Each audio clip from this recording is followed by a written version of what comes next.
में कुछ लोग पॉजिटिव पेशेंट्स आ गए हैं और उनको डर लग रहा है कि हम घर में कैसे इलाज करेंगे या हॉस्पिटल जाके एडमिट करें और हॉस्पिटल में बेड नहीं मिल रहे हैं, तो घर में इन लोगों का कैसे केयर करना है और कैसे इंतजाम करना है, मैं आपको 2 मिनट में दिखाऊंगा। मैं doctor Sanjeev Kumar sunshine hospital Gachibowli से बोल रहा हूँ। तो ऑक्सीजन सैचुरेशन 100% बता रहा है, 90 से कम है तो ये पेशेंट सिक हैं, अगर 90 से ज़्यादा है तो डरने की बात नहीं है। मैंने इतनी देर इसलिए वेट किया क्योंकि पल्स ऑक्सीमीटर लगभग 30 सेकंड ले जाता है नॉर्मल सैचुरेशन बताने के लिए। अब मान लीजिए अगर ये लोग 90 से कम ऑक्सीजन पे आ गए हैं, अब इनको हॉस्पिटल की फैसिलिटी पे ले जा रहे हैं पर बेड नहीं मिल रहे, तो हम क्या करें? तो हम अपने घर का एक और सेक्शन सिक पेशेंट्स के लिए तैयार करेंगे, जिनकी एंट्री जिसमें नॉर्मल लोग कोई भी एंटर नहीं करेंगे, और इन सब लोगों को हम 14 दिन के लिए आइसोलेट करेंगे। मान लीजिए अगर ये पेशेंट है और मुझे इनकी केयर करनी है, तो जो बहुत ज़रूरी वाली चीज़ें मैं आपको बताता हूँ। जब भी आप इस कमरे में जाएंगे तो आप एक बड़ा कपड़ा या कोई भी गाउन जिससे कि आपके कपड़े इन्फेक्ट ना हो जाएं, वो गाउन पहनेंगे। गाउन के ऊपर मास्क,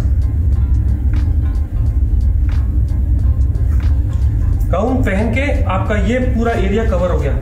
अब आप इसके ऊपर एक नॉर्मल कोई भी मास्क या N95 मास्क लगा सकते हैं। ध्यान ये रखना है कि इन मास्क को इधर की तरफ हाथ से नहीं छूना, छूने के बाद स्टेरलाइज करना है, आंख में नहीं लगाना।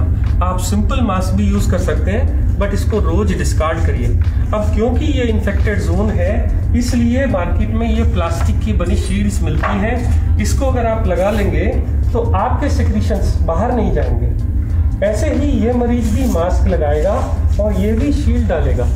इससे क्या होगा? इससे उसके सेक्रीशंस और आपके सेक्रीशंस मिल नहीं सकते, आपको इन्फेक्शन होने का चांस बहुत कम हो जाता है। इस आदमी के साथ अगर आप टाइम बिताना चाहते हैं तो सोशल डिस्टेंसिंग के हिसाब से इससे ज़्यादा टाइम नहीं, ज़्यादा 5 मिनट से ज़्यादा टाइम ना बिताइए। उनको खाने के लिए डिस्पोजेबल्स का खाने में दीजिए। जैसे मैंने पहले बताया, खाने में आप सब कुछ दे सकते हैं। अब इन लोगों की केयर करते समय याद रखिए कि वो लोग खूब हैंड सैनिटाइजर्स या सोप का इस्तेमाल करें। इसके अलावा आप जब भी इन लोगों का सेवा करेंगे तो आप ग्लव का यूज करेंगे। हर बार ग्लव्स को डालने के बाद ही आप पेशेंट को टच करेंगे। ये ग्लव अगर कपड़े के यूज कर रहे हैं घर के बने हुए, तो हर बार उनको घर से बाहर जाने के बाद उनको वॉश किया जाएगा। अगर डिस्पोजेबल यूज कर रहे हैं तो हर बार यूज करने के बाद थ्रो कर दिए जाएंगे। अब अगर आप ऐसी कंडीशन में उस पेशेंट के साथ उसके केयर करते हैं, उसको खाना देते हैं, उसके ऑक्सीजन लगाते हैं या जो भी कुछ कर रहे हैं, आपको इन्फेक्शन आने का चांस कम हो जाता है। मान लीजिए अब ये पेशेंट का मैंने ऑक्सीजन सैचुरेशन चेक किया और ये 90 से कम था।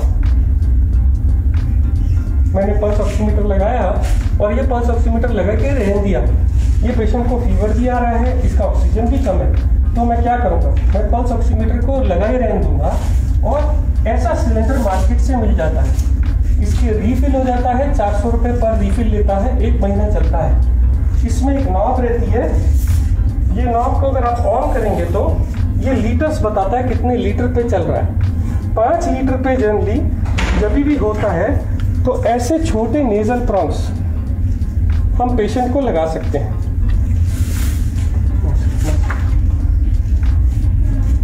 ऐसे नेजल प्रॉन्ग लगा सकते हैं। नेजल प्रॉन्ग लगाने के बाद आप ये पल्स ऑक्सीमीटर की रीडिंग देखिए कितनी आ रही है। अगर ये 90 से ज़्यादा नहीं आ रही और पेशेंट को तभी भी हैबत हो रही है, तो आप ये नेजल प्रॉन्ग हटा के मार्केट से ये बड़े वाला मास्क ला सकते हैं। इस मास्क से अगर आप सिलेंडर पे लगाएंगे तो 10 लीटर तक एक पेशेंट को ऑक्सीजन दी जा सकती है। तब आप ऑक्सीजन चेक करिए, 5 मिनट वेट करिए ऑक्सीजन देके। इसके बाद भी अगर ऑक्सीजन इंप्रूव नहीं हो रही तो आपके पास लास्ट ऑप्शन बचती है हाई फ्लो ऑक्सीजन मास्क। ये मास्क के साथ एक गुब्बारा लगा रहता है, इसको जैसे हम ऑक्सीजन से कनेक्ट करते हैं तो ये ऑक्सीजन एक्स्ट्रा देता है